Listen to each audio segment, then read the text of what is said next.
drama yang sekarang ni sebab kita ada 5 years ago dengan 5 years later tau. So kelainan dia adalah dalam cerita ni pun ada kelainannya sebab bila yang 5 years ago Abang Feroz Khalid, director kita suruh kita buat sebagai macam budak-budak yang nakal. Budak-budak yang nakal.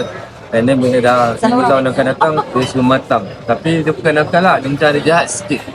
So benda tu kelainan lah. Kelainan saya buat, which is alhamdulillah dibantu oleh beberapa director lah yang tu. Kalau kadang-kadang kita OA untuk acting, kadang-kadang kita terkeluar daripada zone, jadi dia suruh buat macam cerita yang lain pun macam soalan tadi tu ada. Cuma yang benda ni saya buat kelainan daripada segi ekspresi, tonasi dengan betul lah tu lah si tonasi tak. Ada body language, cara pergerakan, cara movement dikawal.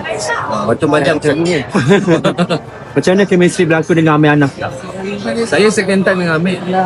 Amir sangat memberi walaupun dia muda. Dia muda.